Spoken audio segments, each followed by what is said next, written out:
किसी गांव में एक लड़का रहता था और एक दिन वह अपने गंदे गलत दोस्तों के चक्कर में फंस जाता है और गलत आदतों का शिकार हो जाता है। उसकी उम्र 20 साल थी। उम्र तो बढ़ रही थी लेकिन उसका शरीर नहीं बढ़ रहा था। दिन पे दिन उसकी हालत खराब होती जा रही थी। जवानी में ही उसका शरीर किसी बूढ़े व्यक्ति के समान हो गया। उसके घर वाले उसका ये हाल देख देख के उसके भविष्य के बारे में सोच सोच के बहुत चिंतित रहते थे। और एक दिन वह उस लड़के को किसी अच्छे से वैद्य के पास लेके गए। वैद्य ने उस लड़के के शरीर में प्रोटीन और विटामिन की भारी कमी बताई और कुछ दवा देके उन बाप बेटों को वापस भेज दिया। प्रोटीन और विटामिन लेने के बाद भी उसकी हालत में कोई सुधार ना हुआ और धीरे धीरे ये बात पूरे गांव में फैल गई। तभी गांव के किसी बुजुर्ग ने उस लड़के का हाल देखा और लड़के से काफी देर तक बातचीत भी की। बातचीत करने के बाद बुजुर्ग ने लड़के के पिता को एकांत में ले जाकर समझाया और कहा कि तुम्हारे बेटे को ब्रह्मचर्य नष्ट करने की लत लग चुकी है और ये लत दुनिया की सबसे खतरनाक लत है।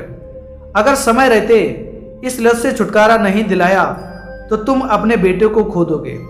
अगर इसे बचाना चाहते हो तो इसे किसी ऐसे साधु संत के पास ले जाओ जिसने अखंड ब्रह्मचारी रहने का संकल्प लिया हो।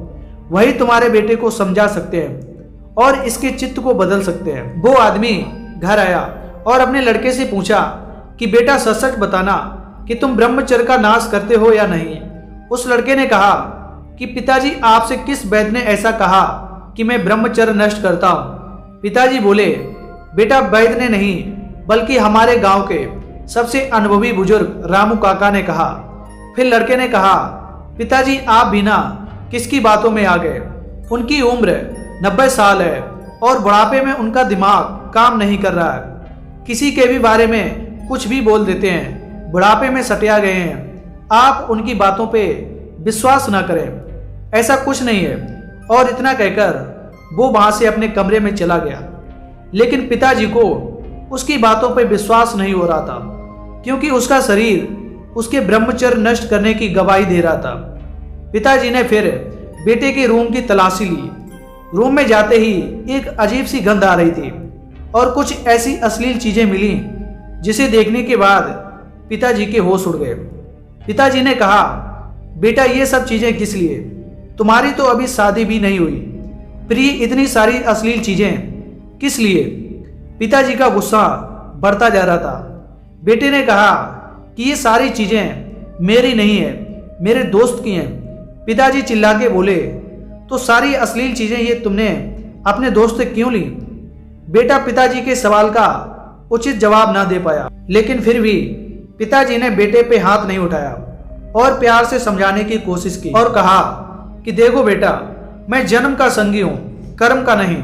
तुम जैसा कर्म करोगे वैसा ही तुम्हारा भविष्य बनेगा। इस गंदी गलत आदत से तुम्हें जीवन में कुछ भी हासिल नहीं होगा। तुम्हारे शरीर की बीमारी का पता लगाने के चक्कर में मेरे ऊपर लाखों रुपए का कर्ज हो गया। तुमने मुझे कहीं का ना छोड़ा। तुमने मेरे और अपने सपनों पे पानी फेर दिया। और इतना कहकर बाप की आंखों से आंसू छलकने लगे। पिता का चेहरा देखकर बेटे ने कहा पिताजी मैं वादा करता हूं आपसे कि जब तक मेरी शादी नहीं होती तब तक मैं ब्रह्मचर्य का नाश नहीं करूंगा। और अपने पिता से वादा करने के बाद वह 1 महीना तक ही अपने आप को जैसे तैसे रोक पाया और फिर से ब्रह्मचर्य का नाश करने लगा। तभी उस गांव में एक साधु आए जो अखंड ब्रह्मचारी थे।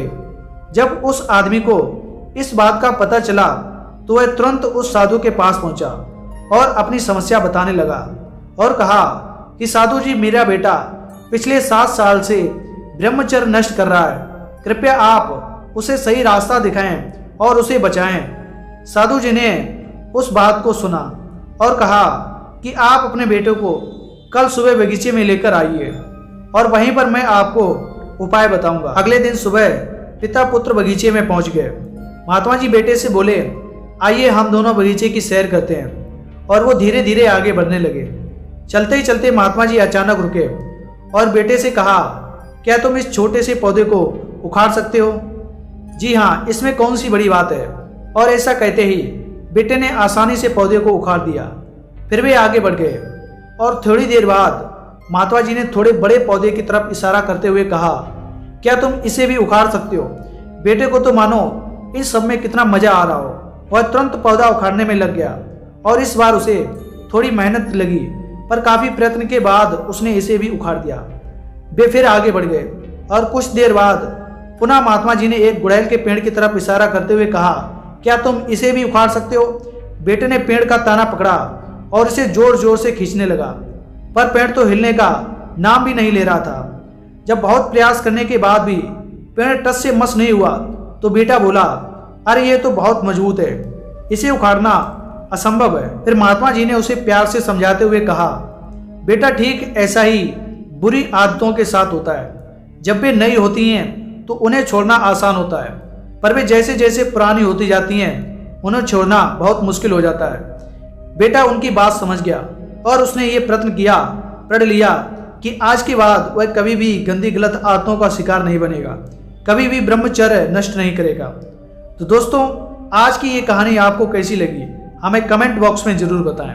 अगर कहानी अच्छी लगी हो तो वीडियो को लाइक, चैनल को सब्सक्राइब और नोटिफिकेशन बेल को ऑल पे सिलेक्ट करें ताकि ऐसी ही वीडियोज आप देख सकें। मिलते हैं फिर एक नई वीडियो के साथ, तब तक के लिए जय श्री राम।